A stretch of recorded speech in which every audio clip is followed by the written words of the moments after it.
Hello divine souls, कैसे हैं आप सभी लोग। आई होप आप सभी लोग बहुत अच्छे होंगे। और जितना जो कुछ भी मैं अपनी जर्नी से सीखती हूँ उतना मैं आप लोगों तक भेजने की कोशिश करती हूँ। तो मैंने अपनी जर्नी से बहुत सारी बातों को रियलाइज़ किया, बहुत सारी बातों को समझा है। तो उसी में से एक चीज़ मैंने ये भी समझी है कि आपसे जितने भी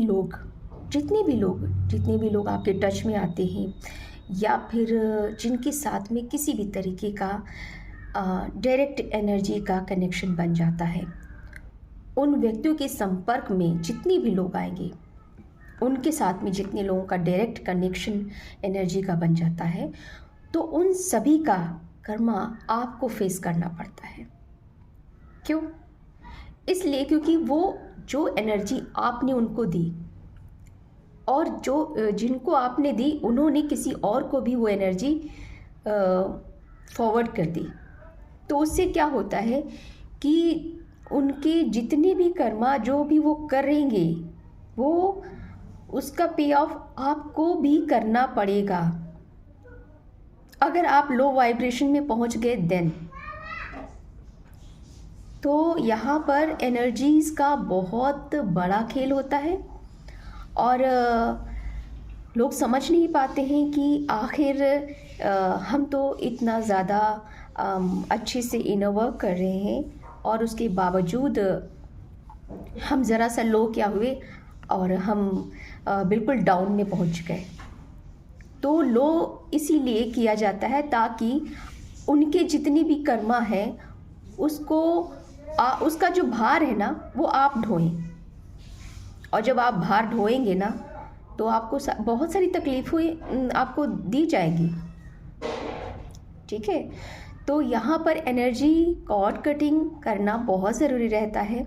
और अगर एनर्जी कॉर्ड कटिंग नहीं होती है तो ऐसे में आप उन सभी के कर्मा को ढोते रहते हैं और उसको क्लियर करते रहते हैं। हालांकि एक तरीके से ये आपके अच्छे कर्मा में इंक्लूड हो रहा है कि जो लोगों के जितनी भी पाप हैं उनको आप अपने शरीर पे ढोर करके उसको क्लियर कर रहे हैं। तो ये इनडायरेक्ट वे में की गई आपकी गुड कर्मास में आ रहे हैं, बट वो दिखाई नहीं पड़ रहे हैं, वो लोगों को नहीं दिखाई पड़ रहे हैं। क्यों? क्योंकि वो आपके स्ट्रगल का पीरियड बन जाता है और लोगों को ये लगता है कि आपने कुछ गलत किया है, इस वजह से आपके साथ में ये सब हो रहा है। बट ऐसा कुछ नहीं है। भगवान कृष्ण ने गोवर्धन पर्वत एक उंगली पर उठाया था जब इंद्रदेव ने बहुत तेज़ बारिश की थी, तो लोगों को बचाने के लिए उन्होंने गोवर्धन पर्वत को उंगली पर उठा लिया। तो जितने भी लोग थे वहाँ पर, उन सबको बचाने के लिए उन्होंने अपने आप को कष्ट में डाला। एक उंगली पर किसी चीज़ को उठाए रखना काफ़ी देर तक इट्स इम्पॉसिबल थिंग। और उन्होंने एक ह्यूमन बीइंग के रूप में इस धरती पे जन्म लिया था। तो लोगों को ये तो नहीं पता था उस ड्यूरेशन में कि भगवान कृष्ण भगवान हैं। उन्होंने एक नॉर्मल बच्चे की तरह भगवान कृष्ण को लिया था। तो लेकिन भगवान कृष्ण को ये बात पता थी। तो इसी तरीके से जितने भी लोग आपके साथ में गलत करते हैं, आपकी एनर्जीज़ पर अपने काम करते हैं, तो उनके कर्मों की आपको अच्छे से पता रहती है, लेकिन आप उनके कर्मों को क्लियर कर रहे हैं इनडायरेक्ट वे में। और एक पीक पॉइंट जब ये आता है, जब आप एनर्जी कॉर्ड कटिंग कर लेते हैं, तब उनको एक बहुत बड़ा शॉक लगता है कि अब हम क्या करें। तो वो मजबूरन उनको अच्छे काम करने ही पड़ते हैं। क्यों? अगर वो अच्छे काम नहीं करेंगे तो वो इसी स्ट्रगल फेज़ को झेलते रहेंगे, क्योंकि वो सरवाइव नहीं कर सकते, उस स्ट्रगल फेज़ को वो मेंटेन नहीं कर सकते। भगवान राम की तरह 14 वर्ष का वनवास क्या एक नॉर्मल इंसान फेस कर सकता है? नहीं कर सकता। तो यही चीज़ है कि एक जो डिवाइन बीइंग होता है उसके जीवन में जो कष्ट आते हैं वो फेस कर ले जाता है, लेकिन वहीं एक नॉर्मल इंसान टूट जाता है और टूट करके वो अपने आप को ख़त्म कर लेता है। लेकिन एक डिवाइन बीइंग को ईश्वर गाइड कर देते हैं। जैसे वो टूटने की कगार पे आता है, ईश्वर उसको उस जगह से हटा करके उस जगह पर ले आते हैं जहाँ पर उसे होना चाहिए। तो ईश्वर उनके साथ में हमेशा रहते हैं। तो यहाँ पर मैं ये कहना चाहूँगी, एनर्जीज़ का खेल होता है और उस एनर्जीज़ पर आपके जितने भी लोग जिनको आपने एनर्जीज़ दे रखी हैं वो आपकी एनर्जीज़ पर वर्क करेंगे और वो अपने अंदर के जितने भी हुनर हैं उनको निखारेंगे। आप ही की तरह सारे वो उनके हुनर भी आप ही की तरह होंगे, कुछ भी डिफरेंस नहीं नज़र आएगा। ये चीज़ आप मान के चलिए, उनके जितने भी हुनर होंगे वो वही होंगे जो आपके अंदर है।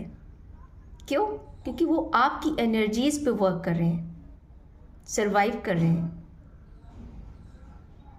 और जिस दिन आपने एनर्जी कॉर्ड कटिंग कर ली, उनके वो हुनर चुटकियों में गायब हो जाएंगे। उनकी वो रियल फेस जो है ना वो सामने आ जाएगी और तब वो छटपटाते हैं, तब वो ट्राई करते हैं कि वो इसी तरीके से कंटिन्यू काम करते रहें, लेकिन वो उनसे हो नहीं पाता है। क्यों नहीं हो पाता है? इस वजह से नहीं हो पाता क्योंकि वो आपकी एनर्जीज़ पर डिपेंड थे। आपकी एनर्जीज़ के थ्रू उनको मोटिवेशन मिलता था, आपकी एनर्जीज़ के थ्रू आप उनको करने का जो एक तरीका होता है वो मिलता था।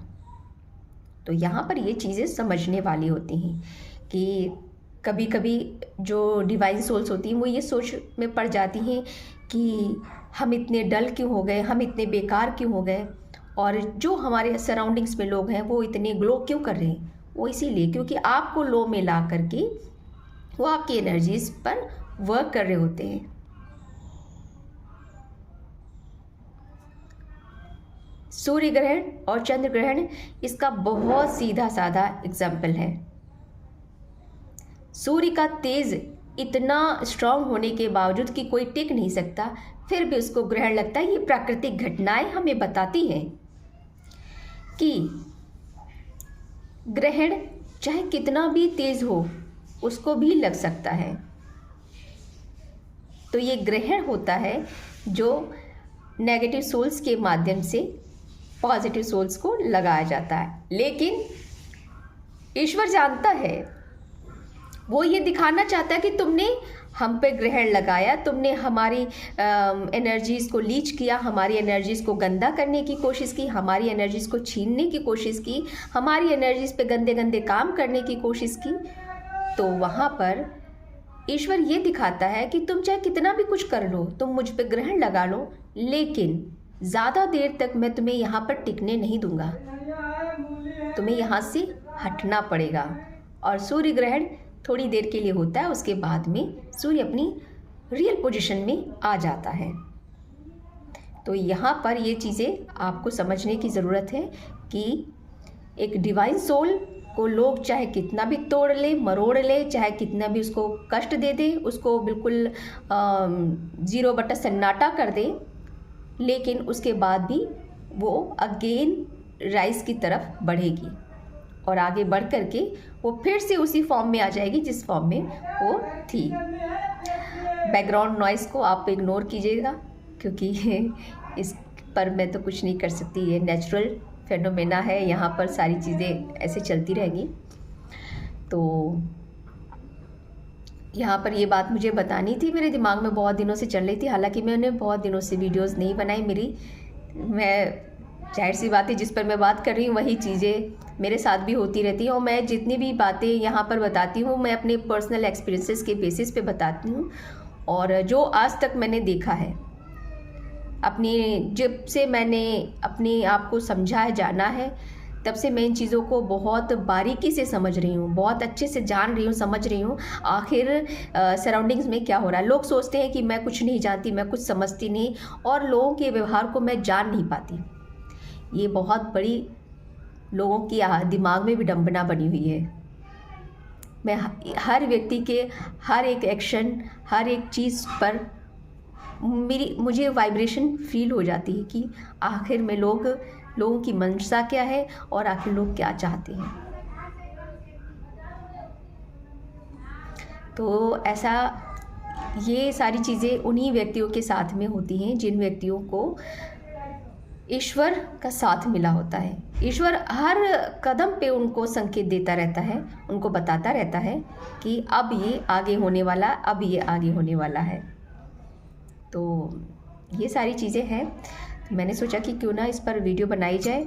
आई होप आपको मेरी ये वीडियो अच्छी लगे। हालांकि बहुत कम व्यूज़ आते हैं, कोई बात नहीं। अगर एक व्यक्ति तक भी अगर ये वीडियो पहुँचे और उसके जीवन में कुछ अच्छा हो जाए तो ये मेरे लिए बहुत अच्छी बात होगी, और चीज़ों को समझ जाए, बस इतना ही कहना है मुझे।